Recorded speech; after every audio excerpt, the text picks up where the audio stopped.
ராசிக்கு அனுப்பணுங்க. ராசி அதிபதி புதன் 11ஆம் இடத்தில் இருக்கிறார். இது ஒரு ப்ளஸ் பாயிண்ட்.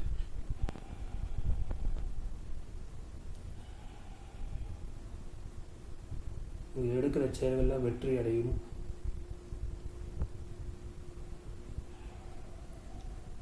பொருளாதார பற்றி சிந்தனைகள்லாம் இருக்கும்.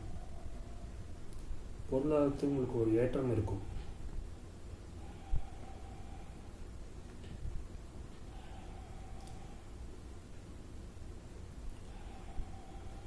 புதன் குருவோடு இருக்கிறார். பொருளாதாரத்தில் எந்த பிரச்சனையும் இருக்காது. அடுத்த மாதம் குரு ரிஷபராசிக்கு வந்து விடுவார்.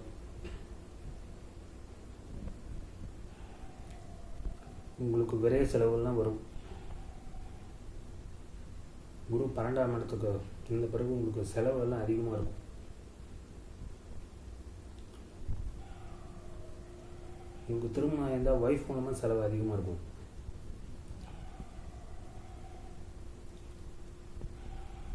மூணாவது சூரியன் உச்சமாக இருக்கிறார். சகோதர சகோதரியால் நல்ல பலன்கள் இருக்கும்.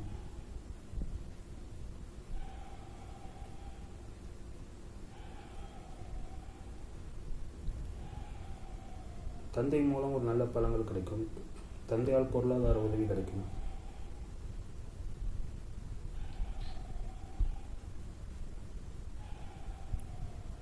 உங்களுக்கு பதவி உயர்வு கிடைக்கிறதுக்கு வாய்ப்பு இருக்கிறது.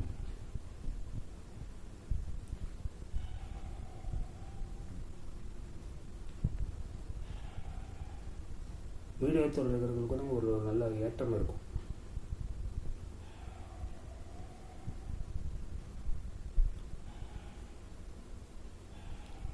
பிரயாணத்தின் மூலம் அனுகூலம் உண்டு.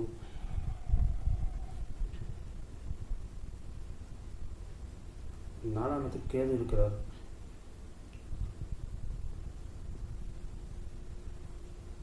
வீட்டில் விரயங்கள்லாம் ஏற்படும். சுக்கிரன் 4ஆம் இடத்தை பார்க்கனால நீங்கள் புது வண்டி வாங்கிறதுக்கும் முயற்சி செய்வீர்கள். புதிய வாகனம் வாங்குவீர்கள். பழைய வாகனத்தை கொடுத்துவிட்டு புது வாகனத்தை வாங்குவீர்கள். கார் வாங்குகிற வாய்ப்பு கூட உங்களுக்கு வரும். உங்களோட யோகாதிபதியான சுக்கிரன் உச்சமாக இருக்கிறார். இந்த சுக்கிரன் 4ஆம் இடத்தை பார்க்கிறார். 4ஆம் இடம் வண்டி வாகனம் சொல்லும் இடம்.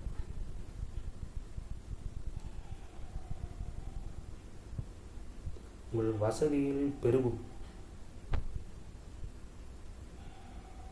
புது செல்போனாவது வாங்குவீர்கள். 5ஆம் அதிபதி சுக்கிரன் உச்சமாக இருக்கிறார். உங்கள் குழந்தைகளால் ஒரு மேன்மை கிடைக்கும். குழந்தைகளால் ஆதாயம் உண்டு. உங்கள் குழந்தைகள் நன்றாக படிப்பார்கள்.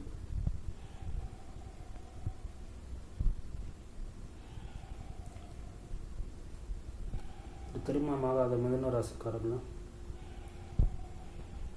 திருமணம் நடக்கிற வாய்ப்பு கொஞ்சம் குறைவாக இருக்குது. 7ஆம் அதிபதி குரு 12ஆம் இடத்துக்கு போயிடுவார் அடுத்த மாதம். உங்கள் ஜாதகத்தில் நல்ல தசாபுக்தி இருந்தால் தான் உங்களுக்கு திருமணம் ஆகும். 7ஆம் பாவத்துக்கு சப்போர்ட் பண்ணுற தசாபுக்தி இருந்தால் உங்களுக்கு திருமணம் ஆகும்.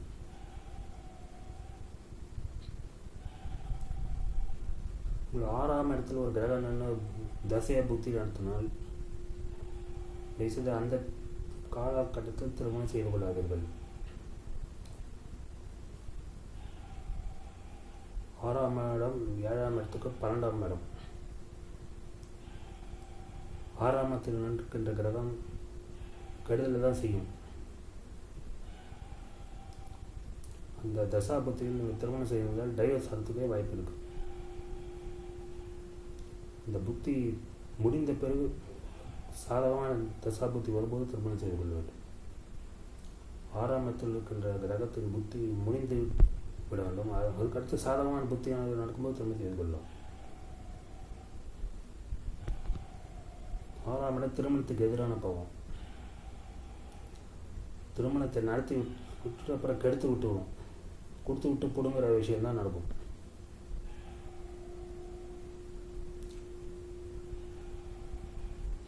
ஏழாம் கிரகம் 6ஆம் இடத்தில் இல்லாமல் இருக்க வேண்டும்.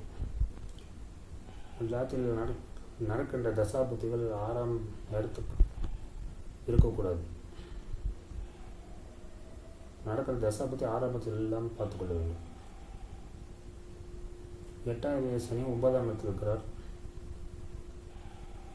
சனியோட செவ்வாய் சேர்வது சிறப்பு இல்லை. 6ஆம் செவ்வாயோடு சனி சேர்ந்திருக்கிறாங்க. ஸோ ஆஃபீஸில் உங்களுக்கு மேலதிகாரிகளின் பிரச்சனைகள் இருக்கலாம்.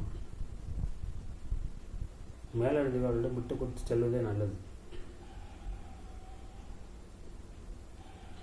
செவ்வாய் சனி தொடர்பு சகோதரனுடன் சண்டை ஏற்படுத்தும்.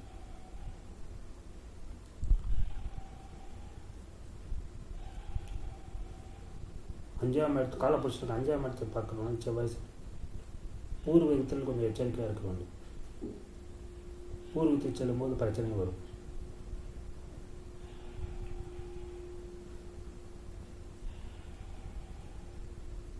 பூர்வீகத்தில் செல்லும்போது கவனம் தேவை. 10ஆம் இடத்தில் சுக்கிரன் இருக்கிறார், கூட ராகு இருக்கிறார். சுக்கிரனோட நண்பரான ராகு இருக்கிறார். பெண்கள் மூலம் நன்மை உண்டாகும், ஆதாயம் இருக்கும். பெண்கள் உங்களுக்கு ஆதரவாக இருப்பார்கள். உங்களுக்கு யோகாதிபதி சுக்கிரன் தான். சுக்கிரன் நல்ல நிலைமை இருக்கிறார். உங்களுக்கு நல்ல பலன்களே நடக்கும்.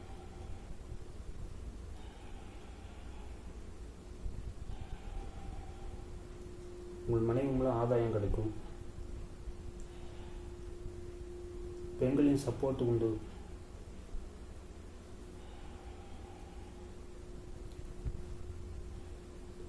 பதினாம் இடத்தில் குரு புதன் இருக்கிறார்கள்.